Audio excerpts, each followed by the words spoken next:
Thank you, Mr. Speaker. It's important I begin this speech by acknowledging Australia's First Peoples. I pay my respects to the Ngunnawal and Ngambri peoples, the traditional owners of the land on which we meet. I pay my respects to their elders, past, present and emerging. And I also acknowledge that the seat of Jagajaga is on the lands of the Wurundjeri people of the Kulin Nation. It is an honour to have been elected as the member for Jagajaga. In Melbourne's northeastern suburbs, Jagajaga is well known as a generous and well-connected community, where people's lives are occupied with family, work and involvement in our wonderful schools, playgroups, RSLs and sporting clubs. In Jagajaga, we enjoy our open spaces. The iconic Yarra Trail winds its way through parklands, wetlands and playing fields, where thousands of people walk, ride, play and compete in the sports they love every week of the year. And we also hold dear the legacy of the 1956 Olympic Games Athletes Village in West Heidelberg, which is now home to our Somali community and the many community organisations that work with them and others in the area.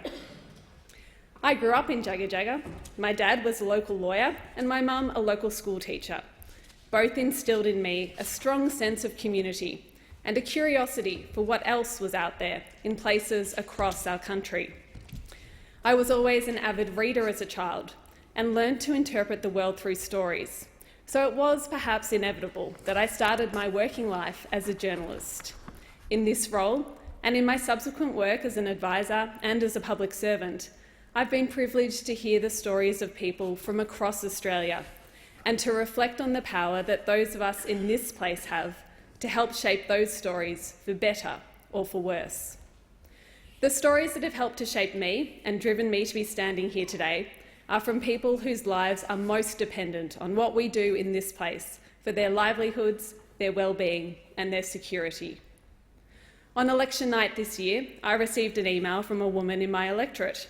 I'd met her and her young daughter in a queue at a pre-poll station a few days earlier.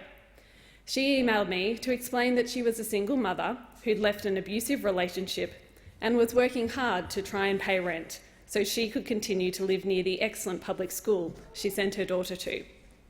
She asked that I not forget her when I was elected to this place, and I won't. Because as a member of the Labor Party, I will strive to build a community where the stories of people like this woman and her daughter are heard, validated and acted upon. And in doing so, we will build a stronger and more resilient community for all of us, including those who otherwise feel like they live on the margins of our society. I believe that progressive politics succeeds when we deliver these people security in their lives and hope for the future. I also believe that the work we do in Parliament often seems to be at its most effective when we, the people's elected representatives, move ourselves away from being the centre of the story. When we listen, open ourselves up to conversations and give voice to people whose stories have not been heard. I saw the power of this firsthand when the Gillard Labor government built the National Disability Insurance Scheme. For many years, people with disability, their families and carers had been trying to tell their stories over and over again. But, to put it bluntly, governments weren't listening. It took a Labor government that was ready to listen and to act to build the scheme. At the time, I worked for the former member for Jagajaga, who was the Minister for Disability Reform.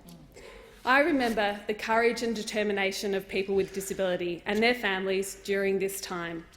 But what I remember most was their immense joy and relief when the NDIS was finally established. We haven't yet realised the potential of the NDIS, and making it work must involve an unswerving commitment on our part to listening to and acting upon the stories and experiences of those people who rely on it. On a personal note, the NDIS changed my life. I met my partner Daniel when we were both working at the National Disability Insurance Agency in Geelong, spending many hours together commuting on the train from Melbourne. We are perhaps lucky, and I hope the member for Corangamite forgives me for saying this, that there was not a faster rail link between the two cities then, as Daniel is sure that it was the time we spent together on the train that convinced me he was the one. Not that I'm for 1 minute saying that we shouldn't work towards faster travel times between our major centres. Back in 2002, my first job outside of Jagajaga was in Burke in far western New South Wales, where I worked as a journalist at the local Indigenous community radio station, 2Cuz FM. It was an eye-opening experience for a young and naive white girl, as Aboriginal people generously told me their stories, while also making fun of my strange choice in footwear. And Birkenstock sandals are still my preferred summer choice. These were the first of many stories I have heard and listened to from Aboriginal and Torres Strait Islander people. Later in my career, when working for the former member for Jagajaga in her capacity as Minister for Indigenous Affairs, I travelled to many remote communities, listening to the needs and aspirations of our first Australians. It is a privilege to have had this experience and to realise there is so much power in the story of our first Australians, the custodians of the oldest living culture in the world. Unfortunately, it's not a story that many of us grow up hearing. It's not in our lessons, and we haven't all had the opportunity to listen and learn directly from Aboriginal and Torres Strait Islander people. But the potential is there for us all to appreciate and understand what is the greater, complete national story. Of course, for this to happen, we have to be honest about our shared history. We have to walk with and listen to Indigenous Australians. And then we have to act. The Parliament has shown it has the capacity to do this, as it did when Kevin Rudd delivered the national apology. More recently, the Parliament asked Aboriginal people what they wanted for their future. But sadly, when they answered, the response was muted. The opportunity is still there. We must act on the Uluru Statement from the Heart to establish a voice for truth-telling and for treaty, and we must welcome the voices and stories of Aboriginal and Torres Strait Islander people to guide decision-making in this place.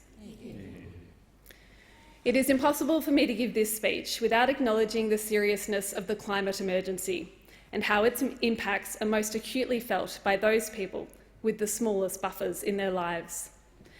I remember working in Vanuatu with Oxfam Australia and speaking with a young man there about climate change. He told me how the warming climate was already affecting the amount of food he and his family could grow to keep them all healthy. In fact, his story was powerful enough to shift the views of an older Australian man who happened to be standing near me at the time. I do believe there is a climate story powerful enough to drive the action that allows humanity to survive and to flourish.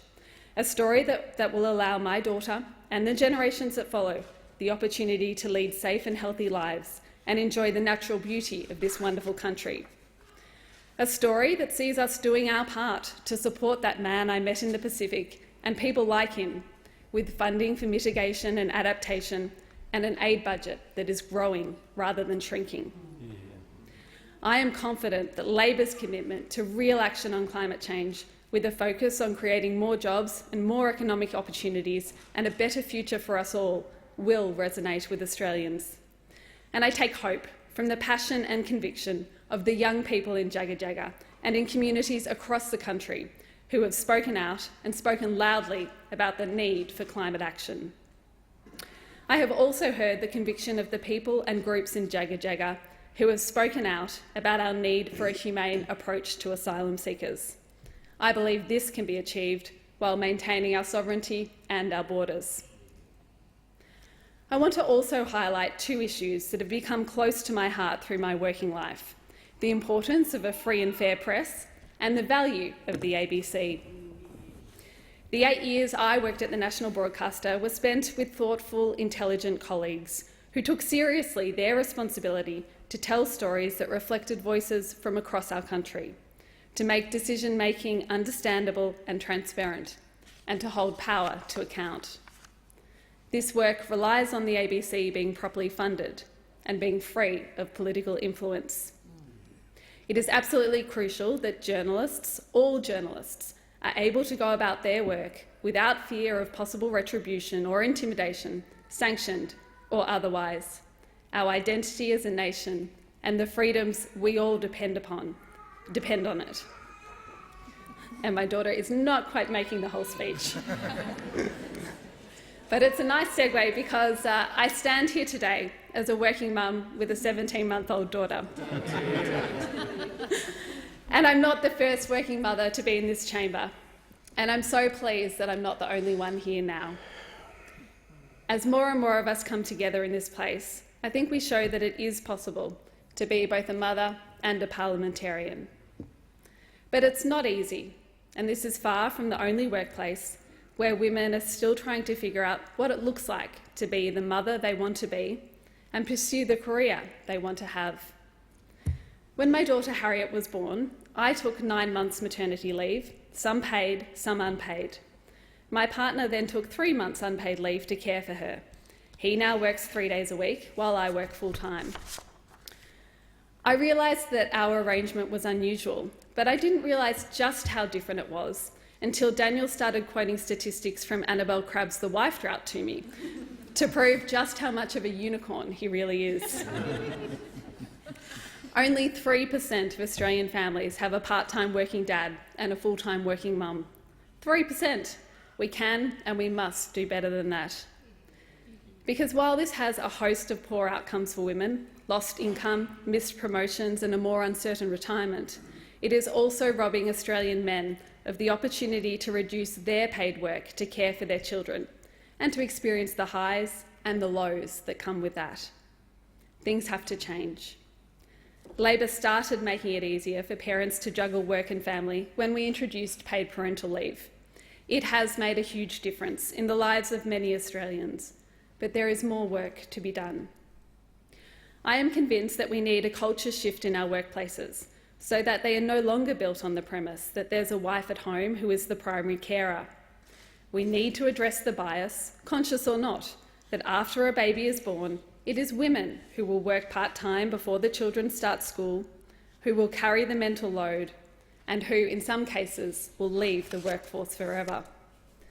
We need to tell a new story about the important role that men can play as carers at home, so that men who want to take that opportunity feel that they can do so without being viewed as a unicorn.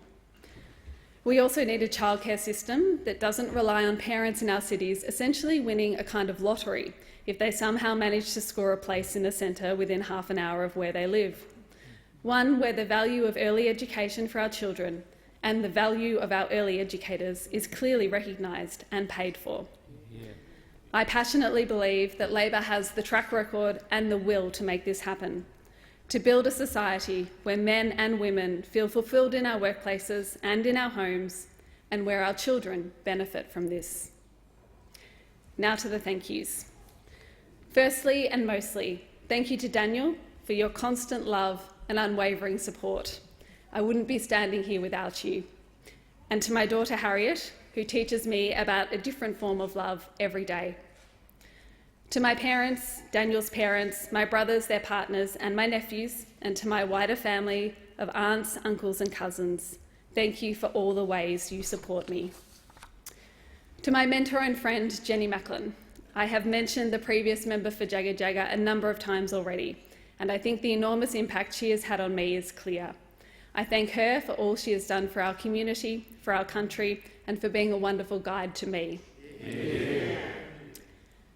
Jagajaga has actually only been held by 2 members prior to my election. I would also like to acknowledge and thank the inaugural member for Jagajaga, Peter Staples, as well as the member for what was then Diamond Valley in the Whitlam government, David McKenzie. Our community still benefits from your work. It takes a very large team to win an election, and I want to thank each and every volunteer who stood on pre-polls at train stations early in the morning, made phone calls and door knocked to get a new Labor member elected.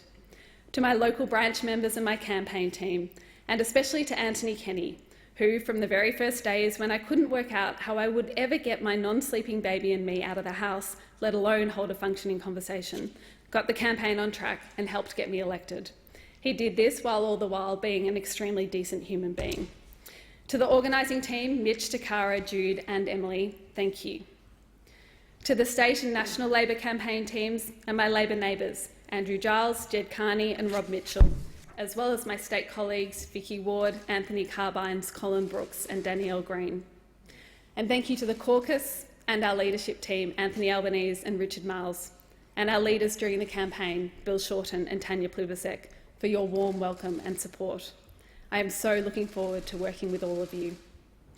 And finally, to the people of Jagajaga, thank you for the opportunity to represent you. I assure you that I am here to make sure your stories are heard and that together we create a fairer and kinder country.